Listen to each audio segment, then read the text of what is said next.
Hello viewers, അസ്സലാമു അലൈക്കും, നമസ്കാരം. ഇന്ന് നമുക്ക് വളരെ എളുപ്പത്തിൽ എങ്ങനെയാണ് എഗ് പഫ്സ് നമ്മുടെ വീട്ടിലുണ്ടാക്കുക എന്നുള്ളത് നോക്കാം.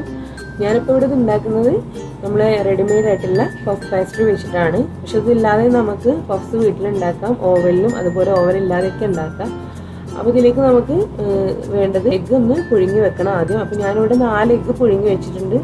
അതിൻ്റെ കൂടെ ഇനി ഇതിലേക്ക് മസാല വേണം. അപ്പോൾ ആ മസാല തയ്യാറാക്കാൻ വേണ്ടിയിട്ട് നമുക്കൊരു പാൻ എടുത്ത് സ്റ്റൗവിൽ വെക്കാം. ഇനി ഇതിലേക്ക് ഒരു 2 ടേബിൾ സ്പൂൺ ഓയിൽ ഒഴിച്ചു കൊടുക്കാം. ഈ ഓയിലൊന്ന് ചൂടായി വരുമ്പോൾ നമുക്ക് ഒരു ചെറിയ കഷ്ണം ഇഞ്ചി വളരെ ചെറുതാക്കിയിട്ട് കട്ട് ചെയ്ത് ചേർത്ത് കൊടുക്കാം.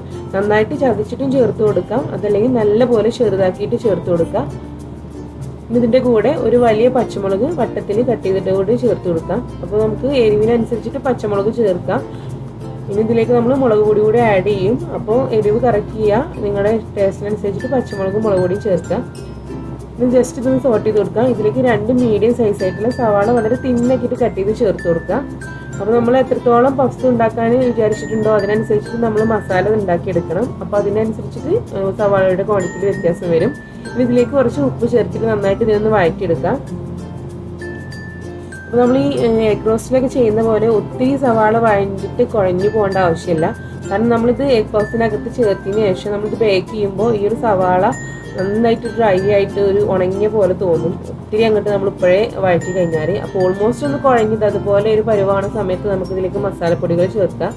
ഞാനിവിടെ ഒത്തിരി ഒന്നും മസാലപ്പൊടികൾ ചേർക്കുന്നില്ല. മസാലപ്പൊടിയൊക്കെ നിങ്ങളുടെ ടേസ്റ്റിനനുസരിച്ച് ചേർക്കാം. ഞാൻ ചേർക്കുന്നത് ഒരു 1/4 ടീസ്പൂൺ മഞ്ഞൾപ്പൊടി ചേർത്ത് കൊടുക്കാം. ഇനി ഒരു 1 ടീസ്പൂൺ മുളക് പൊടി ചേർക്കാം. ഞാനിവിടെ ചേർക്കുന്നത് കാശ്മീരി റെഡ് ചില്ലി പൗഡർ ആണ്. അപ്പോൾ നമ്മുടെ ഈ ഒരു മസാലയ്ക്ക് നല്ല കളർ കിട്ടും. മാത്രമല്ല നമ്മൾ ചേർത്തിട്ടുള്ള പച്ചമുളക് നല്ല എരിവുണ്ട്.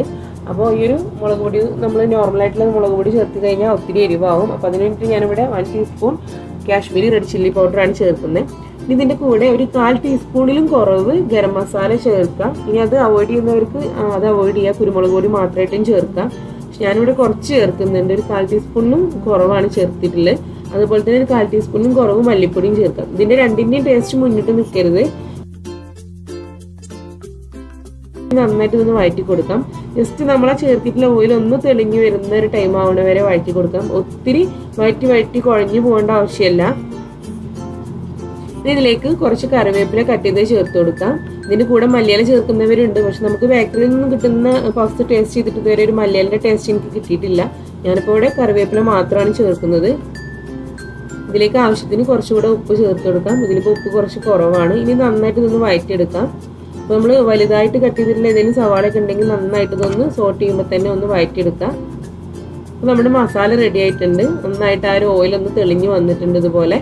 ഇനി നമുക്കിതിന്റെ ഫ്ലെയിം ഓഫ് ചെയ്തിട്ട് ഇതൊരു പ്ലേറ്റിലേക്ക് എടുക്കാം. ജസ്റ്റ് ഇതൊന്ന് ചൂടാറിക്കോട്ടെ നമ്മളിത് ഫില്ല് ചെയ്യുന്നതിന്റെ മുമ്പായിട്ട്.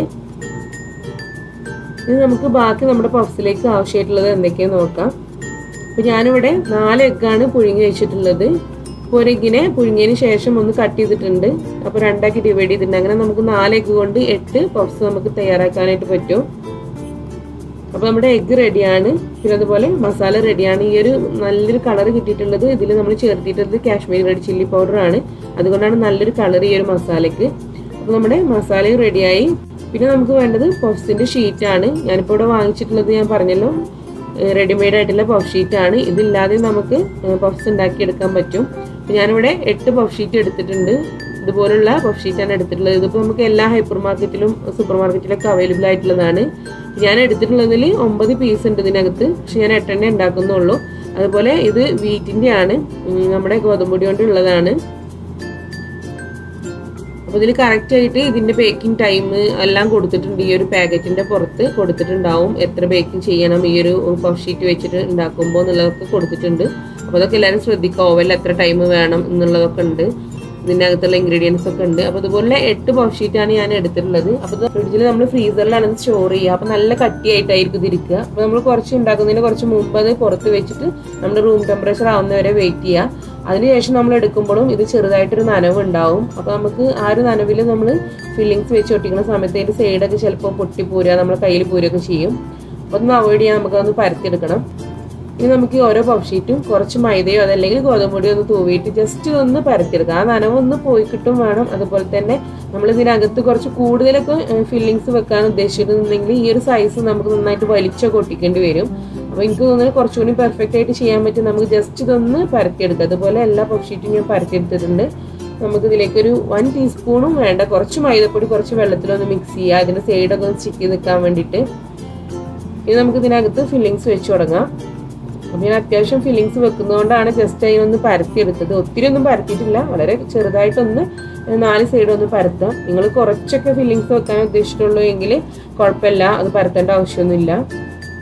ഇതിലേക്ക് ഒരു 2 ടേബിൾ സ്പൂൺ നമ്മുടെ ഫില്ലിങ്സ് വെക്കുക. അതിൻ്റെ മുകളിൽ എഗ് ഇങ്ങനെ കമിഴ്ത്തി വെക്കാം. ഇതിനെ നമുക്ക് ഫോൾഡ് ചെയ്യാം. അപ്പോൾ ഓപ്പോസിറ്റ് ആയിട്ട് ഈ ഒരു ഷീറ്റിൻ്റെ ഓപ്പോസിറ്റ് ആയിട്ടുള്ള കോണ് ആദ്യം ഒന്ന് സ്റ്റിക്ക് ചെയ്ത് കൊടുക്കുക. ഇത് നമ്മൾ ജസ്റ്റ് ഒന്ന് പ്രസ് ചെയ്യുമ്പോൾ തന്നെ ഓൾറെഡി ഇതൊന്ന് സ്റ്റിക്ക് ആവും. പക്ഷെ നമ്മൾ ഇത് ബേക്ക് ചെയ്ത് വരുന്ന സമയത്ത് ഇത് വിട്ട് ഇങ്ങനെ ഓപ്പൺ ആയിട്ട് നിൽക്കും.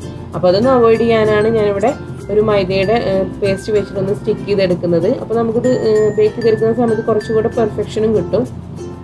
ഇങ്ങനെ ഓപ്പോസിറ്റ് ആയിട്ടുള്ള കോണൊന്ന് സ്റ്റിക്ക് ചെയ്ത് കൊടുക്കുക.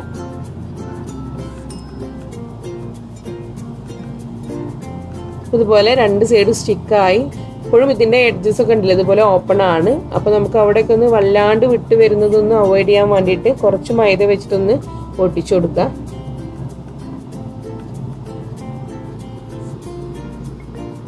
അപ്പോൾ നമ്മുടെ ആദ്യത്തെ പഫ്സ് നമ്മളിതുപോലെ ഫില്ല് ചെയ്തിട്ട് ഫോൾഡ് ചെയ്തെടുത്തിട്ടുണ്ട്. ഇതുപോലെ നമുക്ക് ബാക്കിയുള്ള എല്ലാ പഫ് ഷീറ്റ് വെച്ചിട്ടും ഉണ്ടാക്കിയെടുക്കാം.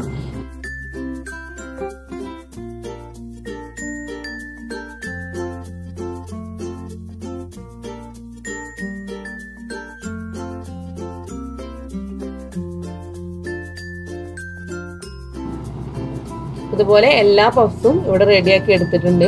ഇനി നമുക്ക് ചെയ്യേണ്ടത് ഈ പഫ്സ് എല്ലാം ഒന്ന് ബേക്കിംഗ് ട്രേയിൽ, അതായത് നമ്മൾ ഓവനിൽ വെക്കാൻ ഉദ്ദേശിക്കുന്ന ആ ഒരു ട്രേയിൽ വെച്ചതിന് ശേഷം ഇതിൻ്റെ മുകളിലൊന്ന് എഗ് വാഷ് ചെയ്ത് കൊടുക്കണം. അപ്പോൾ അതിനുവേണ്ടി ഞാനിവിടെ ഒരു എഗ്ഗ് നന്നായിട്ട് ബീറ്റ് ചെയ്ത് വെച്ചിട്ടുണ്ട്.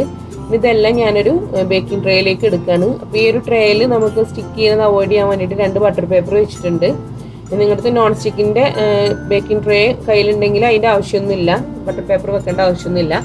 ഇനി ഇതിലേക്ക് നമുക്ക് ഓരോ എഗ് പഫ്സും വെച്ച് കൊടുക്കാം. അപ്പോൾ ചെറിയൊരു ഗ്യാപ്പ് ഇട്ട് കൊടുക്കാം. ഇതൊന്ന് ബേക്കായി വരുമ്പോൾ ഇതിൻ്റെ സൈസ് ഒന്ന് മാറുമല്ലോ. അപ്പോൾ ഒന്ന് ജസ്റ്റ് ചെറിയൊരു ഗ്യാപ്പ് ഇട്ടതിന് ശേഷം വെച്ച് കൊടുക്കാം. ഇങ്ങനെ ഇടവിട്ട് വെച്ച് കൊടുക്കാം. എല്ലാം ഈ ഒരു ട്രേയിലേക്ക് വെച്ചതിന് ശേഷം നമുക്ക് ഇതിൻ്റെ മുകളിൽ ഈ ബീറ്റ് ചെയ്തിട്ടുള്ള എഗ് വെച്ചിട്ടൊന്ന് സ്പ്രെഡ് ചെയ്ത് കൊടുക്കാം. ഇതിൻ്റെ മുകളിലൂടെ ഒന്ന് ഈ ഒരു എഗ് വാഷ് ഒന്ന് സ്പ്രെഡ് ചെയ്ത് കൊടുക്കാം. ഈ ഒരു എഗ് പഫ്സ് നമുക്ക് വളരെ ടേസ്റ്റോടെ നമുക്ക് ഓവനില്ലെങ്കിലും നമ്മുടെ സ്റ്റവ് ടോപ്പിൽ ചെയ്യാം. നമ്മൾ കേക്കൊക്കെ ചെയ്യുന്ന പോലെ കുക്കറിൽ വെച്ചിട്ടോ അതല്ലെങ്കിൽ നോൺ സ്റ്റിക്ക് ആയിട്ടുള്ള ഒരു പാനിൽ വെച്ചിട്ടൊക്കെ നമുക്ക് ഈ ഒരു എഗ് പഫ്സ് ഉണ്ടാക്കിയെടുക്കാം. അപ്പോൾ നിങ്ങൾ കുക്കറിലാണ് ചെയ്യുന്നത് എങ്കിൽ സോൾട്ട് ഒന്നും ഇടേണ്ട ആവശ്യമില്ല. നമ്മൾ കുക്കറിൽ കേക്കൊക്കെ ചെയ്യുമ്പോൾ ഒരു സ്റ്റാൻഡ് വെക്കില്ല, അതുപോലെ ഒരു സ്റ്റാൻഡ് വെക്കുക. അതിൻ്റെ മുകളിൽ നമ്മൾ ഈ ഒരു പഫ്സ് പ്ലേസ് ചെയ്തിട്ടുള്ള തട്ട് വെക്കാം. അപ്പോൾ ആ തട്ടൊന്ന് ജസ്റ്റ് ഒരു ഗീ വെച്ചിട്ടോ ബട്ടർ വെച്ചിട്ടോ ഒന്ന് നമ്മളൊന്ന് സ്പ്രെഡ് ചെയ്ത് കൊടുക്കാം. അതിനകത്ത് സ്റ്റിക്ക് ആവുന്നതൊക്കെ ഒന്ന് അവോയ്ഡ് ചെയ്യണം. മാത്രമല്ല അതിന് താഴെ വശം നല്ലൊരു ഗോൾഡ് ബ്രൗൺ കളർ കിട്ടാൻ വേണ്ടിയിട്ട് നമുക്കത് ഹെൽപ്ഫുൾ ആവും. പിന്നെ അതിൽ നമ്മൾ കുക്കറിൻ്റെ ലിഡ് വെച്ച് ക്ലോസ് ചെയ്യാം. ഇതുപോലെ എഗ് വാഷൊക്കെ ചെയ്തിട്ട് വേണം നമ്മൾ പ്ലേസ് ചെയ്യാനായിട്ട്. പിന്നെ നമ്മൾ കുക്കറിൻ്റെ ലിഡ് ക്ലോസ് ചെയ്യുക. അതിൻ്റെ വിസിൽ മാറ്റി വെക്കണം, വിസിലിടേണ്ട ആവശ്യമില്ല. എന്നിട്ട് വളരെ ചെറിയ ഫ്ലെയിമിൽ 20 മിനിറ്റ് കൊണ്ട് നമുക്കിത് നല്ല ടേസ്റ്റ് ആയിട്ട് നമുക്ക് ഈ ഒരു എഗ് പഫ്സ് തയ്യാറാക്കി എടുക്കാം. അപ്പോൾ ഈ ഒരു എഗ് പഫ്സ് ഞാനിപ്പോൾ പ്രീ ഹീറ്റ് ചെയ്തുള്ള ഓവനിൽ വെക്കുകയാണ്. ഒരു 200 ഡിഗ്രി സെൽഷ്യസിലാണ് ഞാൻ ഓവൻ കറക്റ്റ് ചെയ്തിട്ടുള്ളത്. അതിലൊരു 20 മിനിറ്റ് കൊണ്ട് തന്നെ നല്ല ടേസ്റ്റോട് കൂടിയിട്ടുള്ള ഈ ഒരു കളറിലുള്ള ഗോൾഡ് ബ്രൗൺ കളറിലുള്ള പഫ്സ് നമുക്ക് റെഡി ആയിട്ട് കിട്ടും. അപ്പോൾ ഇതാണ് നമ്മുടെ ഹോം മെയ്ഡ് ആയിട്ടുള്ള എഗ് പഫ്സ്. വളരെ ടേസ്റ്റിയാണ്, അതുപോലെ തന്നെ വളരെ എളുപ്പമാണ്. നമ്മളെല്ലാവരും പുറത്ത് ബേക്കറിലൊക്കെ പോയിട്ട് വാങ്ങിക്കുന്നതാണ്. കുട്ടികൾക്കൊക്കെ ഒരുപാട് ഇഷ്ടമുള്ള സംഭവമാണ് എഗ് പഫ്സ്. എനിക്കൊക്കെ ഭയങ്കര ഇഷ്ടമായിരുന്നു. അപ്പോൾ ഈ ഒരു സംഭവം വളരെ പെട്ടെന്ന് നമുക്ക് വീട്ടിലുണ്ടാക്കാം. ഒരുപാടൊന്നും പണികളൊന്നും ഇല്ല. അപ്പോൾ തീർച്ചയായിട്ടും ഇതെല്ലാവരും ഉണ്ടാക്കി നോക്കുക, അഭിപ്രായങ്ങൾ അറിയിക്കുക. ഇഷ്ടമായാൽ ലൈക്ക് ചെയ്യുക, ഷെയർ ചെയ്യുക. ഞാൻ എപ്പോഴും പറയുന്ന പോലെ ഈ ടേസ്റ്റ് സബ്സ്ക്രൈബ് ചെയ്യുക. വീണ്ടും നല്ല റെസിപ്പീസുമായിട്ട് ഈ ടേസ്റ്റിലൂടെ കാണാം. Thank you. അസ്സലാമു അലൈക്കും.